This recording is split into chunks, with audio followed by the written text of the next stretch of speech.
नमः शिवाय। स्वागत है आप सभी का मेरे चैनल पर। दोस्तों, अक्सर हम नमः शिवाय बोलते हैं, लेकिन क्या आप जानते हैं कि इसका सही और शुद्ध उच्चारण नमः शिवाय ही है, जिसका अर्थ है मैं उन मंगलकारी शिव गुरु को नमन करता हूं। तो चलिए आज इसी पावन नाम के साथ हम अपने शिव गुरु की उस अद्भुत महिमा की कहानी शुरू करते हैं, जिसे सुनकर आपका मन श्रद्धा से भर जाएगा। ये कहानी है एक राजा की दो रानियों, उनके बीच के छल और शिव गुरु के उस चमत्कार की, जिसने फूलों के पेड़ से बच्चों को जीवित बाहर निकाल दिया। आइए अपने गुरु भगवान भोलेनाथ का ध्यान करते हुए इस पवित्र कथा का आनंद लेते हैं।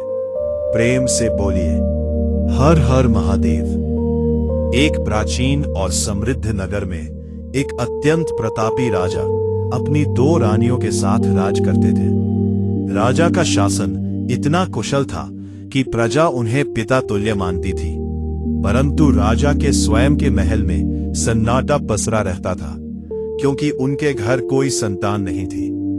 संतानहीनता का यह दुख रानियों को भीतर ही भीतर खाए जा रहा था, और समाज के लोग बड़ी रानी को बांझ कहकर ताने देते थे, जिससे उनका हृदय छलनी हो जाता था। एक दोपहर जब राजा भोजन कर रहे थे, तब बड़ी रानी के आंसू छलक कर राजा के चरणों पर जा गिरे। राजा ने जब अपनी प्रिय रानी की पीड़ा देखी तो उनका मन वैराग्य से भर गया।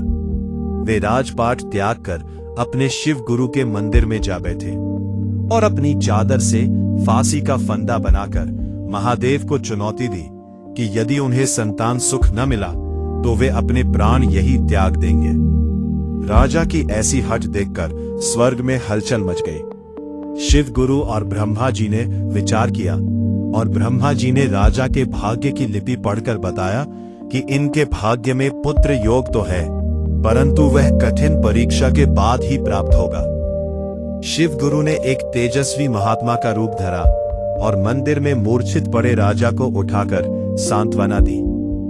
उन्होंने राजा को आदेश दिया कि वे अपने महल के आंगन के बीचों बीच 9 कन्याओं को भोजन कराएं और शिव गुरु का ध्यान कर उनका आशीर्वाद ले। राजा ने हर्षोल्लास के साथ वैसा ही किया, और कुछ समय पश्चात बड़ी रानी के गर्भ से महल में खुशियों की लहर दौड़ गई। लेकिन छोटी रानी के मन में कपट और ईर्ष्या का विष खुलने लगा। उसे लगा कि यदि बड़ी रानी का पुत्र राजा बना तो उसकी सत्ता समाप्त हो जाएगी। जब बड़ी रानी के प्रसव का समय आया तो छोटी रानी ने अपनी धूर्तता से सभी अनुभवी दाइयों और दासियों को राजमहल से दूर भेज दिया। जैसे ही बड़ी रानी ने 2 अत्यंत सुंदर और तेजस्वी जुड़वा बालकों को जन्म दिया, वे प्रसव की थकान से अचेत हो गई। इसी का लाभ उठाकर छोटी रानी ने उन कोमल बालकों को एक रेशमी कपड़े में लपेटकर महल के पिछवाड़े एक सुनसान स्थान पर गड्ढा खोदकर जीवित ही गाड़ दिया, और उनके स्थान पर रक्त से सने हुए 2 पत्थर रख दिए। राजा के आने पर छोटी रानी ने विलाप का नाटक किया और कहा कि बड़ी रानी ने मानव नहीं बल्कि पत्थरों को जन्म देकर कुल को कलंकित किया है। राजा ने बिना किसी जांच के बड़ी रानी को कुलघाती मान लिया और उनके हाथों में हथकड़ी तथा पैरों में बेड़ियां डालकर उन्हें काल कोठरी के अंधकार में धकेल दिया। बीतते समय के साथ जहां उन बालकों को गाड़ा गया था, वहां शिव गुरु की दया से 2 दिव्य कल्प वृक्ष जैसे पौधे उगाए, जिनमें अद्भुत खुशबू वाले फूल खिलते थे। वे फूल राजा के शयन कक्ष तक अपनी महक भेजते, जिसे सूंघकर राजा को एक अनजानी शांति मिलती। परंतु जब भी माली या स्वयं राजा उन फूलों को तोड़ने के लिए हाथ बढ़ाते, तो वे फूल आकाश की ओर ऊंचे हो जाते और पल भर में मुरझा जाते। पूरे राज्य के विद्वान और ज्योतिषी इस चमत्कार का रहस्य सुलझाने में विफल रहे।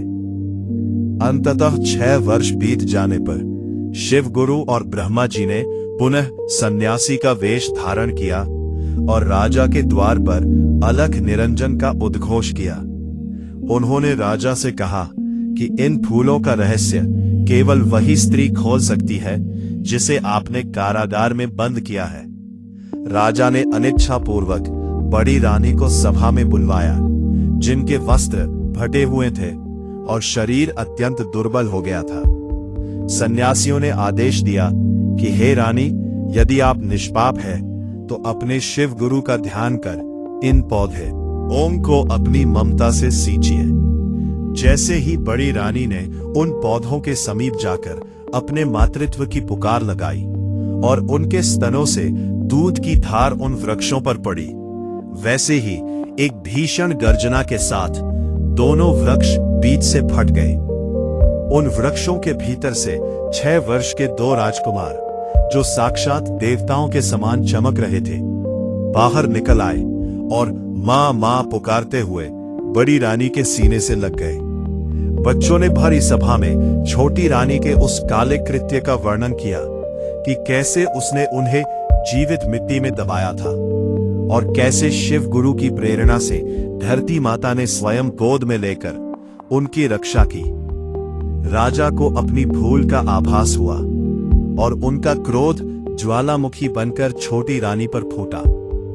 उन्होंने तुरंत आदेश दिया कि छोटी रानी के राजसी आभूषण छीन लिए जाए और उसे उन्हीं बेड़ियों में जकड़कर उसी काल कोठरी में डाल दिया जाए जहां निर्दोष बड़ी रानी ने 6 वर्ष काटे थे।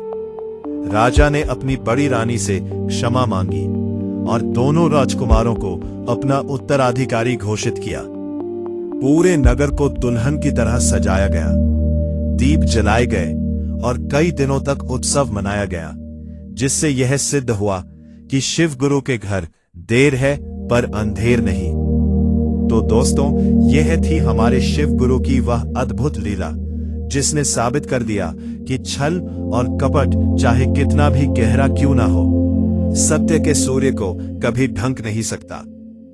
जैसे धरती माता ने उन निर्दोष बच्चों की रक्षा की और शिव गुरु ने बड़ी रानी को न्याय दिलाया, वैसे ही भोलेनाथ हम सबके जीवन से भी अंधकार दूर करे।